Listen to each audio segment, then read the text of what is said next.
What I've heard from some of the guys, when you sort of challenge them, say, well, why are you playing a girl? You know, they pull the camera all the way back and they say, well, what would you rather stare at for 6 hours a night? Yeah, I have heard that response also. She's hot. Yes. Why wouldn't you want to play her? Exactly. You know, and if there's not a little bit of truth to the Kinsey scale in that, yeah. that you know, there's people out there that can be completely comfortable in their sexuality and still say, hey, she's really hot. I want to be her for a few hours tonight. Yeah. Definitely. Yeah, very interesting. But they don't see that as being at all in the trans world. No, not even. They don't even really recognize the experience. I wonder if you asked a lot of people who play differently gendered characters if they recognize how different people treat them. Yeah. Yeah. It's very interesting because, you know, I'm going to go off on a little sidetrack here, but one of the things that certainly happened with me, and I think this is fairly common, is, you know, you grow up doing all sorts of things, and you don't really see what you're doing until, you know, in my case, I transition, and I can look back at my life now, and, you know, from the time I was very little, I can look back and go, oh, now I know why I was doing that. Now I know I was doing this. It's like, it all becomes very clear, but at the time, you don't really see it. You just sort of, you find reasons why you're doing the things you're doing, and you just don't see it. Sewing parachutes for your action figures. Well, yeah. So I used to parachutes. I sewed a lot when I was a kid, but boys don't sew. So being that I was sort of a boy at the time, you looked like one. I thought I was a boy. I looked like a boy, but I used to sew. I actually got pretty good at it, but boys don't sew. So I would sew parachutes. I would sew sails for hang gliders and things like that. Crazy stuff, but that's what I did.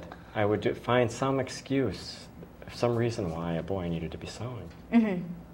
And I never thought anything of it until later on. You go, oh, yeah. Yeah, it's not until people start pointing it out and telling you that it's wrong that you start to develop any of those aversions. Yeah. You know, and even then, as young kids, there's been a number of stories in the news this past year of parents of trans kids who have talked about how they started down that road of aversion only to realize it was hurting their kid. You know, telling their kid, no. Telling their child that the doctor labeled male, no, you can't play with Barbie dolls.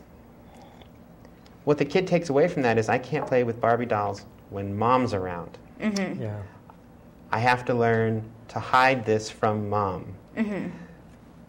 That's a great start on open communication when you're teaching your 5- and 6-year-olds to hide things from their parents. Sure.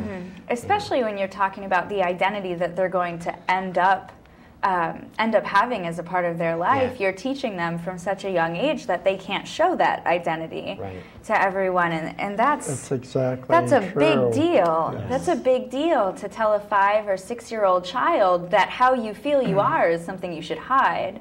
Yeah. We seem to think that those behaviors come so naturally to little boys and little girls, and when you look at just the way that kids are encouraged to play in school or at home, you see how we really kind of shape those behaviors. Yeah. Well, the older generation was like that. They didn't want to hear any of that in regards to talking about it or even mentioning it.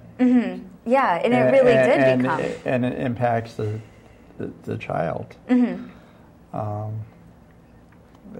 think that's what happened to me as I was growing older. I knew that I couldn't do or say anything because parents were from the older generation, and they weren't educated. You would have had to have been willing to cut those ties entirely. Exactly.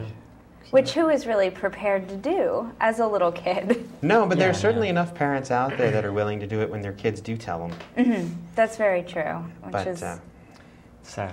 And I do think it's been getting a lot better when you look at the sort of average age of the person that transitions. You know, 10, 20 years ago, you were finding people in their 40s and 50s who were transitioning because it had finally overcome them. Right. And, you know, in the last 10 years, you started to see that age drop. And nowadays, as you sort of commented with your students, most people know somebody.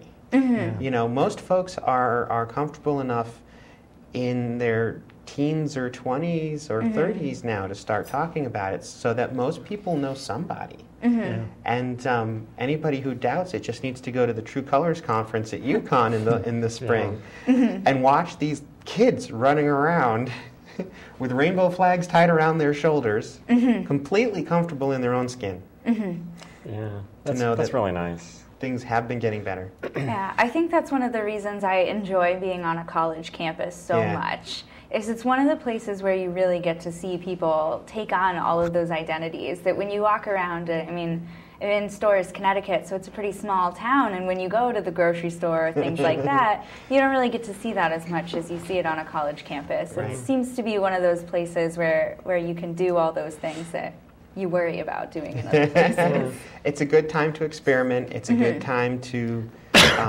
express yourself and figure out what level of expression you're comfortable with. Yeah. That was one of the things that I wanted to ask you. How much diversity is there on campus? I mean, I suspect that there's a lot, but honestly, I really don't know. I don't know what the numbers are in terms of just, as I said, my students write journals, so I do have kind of a unique insight into their experiences.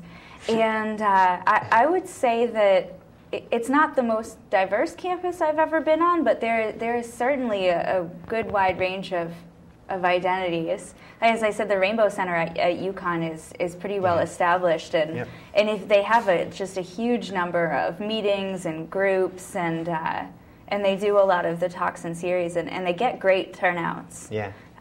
Even if you just pick up the campus paper, you see there was someone came in to talk about transgender legal issues that was on the front page of the paper the next day.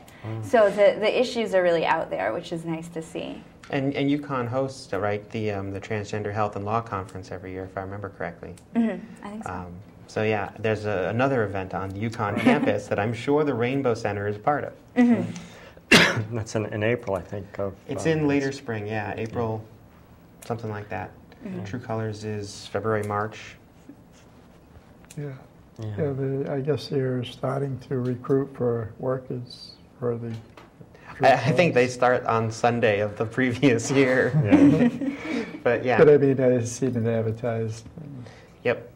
So. Yep. We'll have somebody come on and talk about True Colors and the Health and Law Conference, somebody for the Rainbow Center.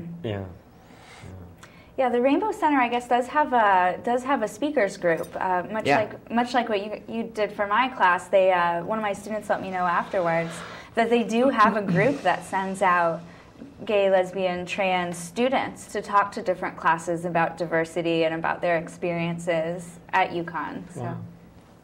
Yeah, and they are a great resource. We've been corresponding with Florette King for a while from the Rainbow Center to make arrangements for various different things, and so I'm sure she can hook us up with someone. Yeah, Florette's or very come nice. down herself. Yes, we would love to get Florette on the show sometime, but I know she's very busy. Yeah.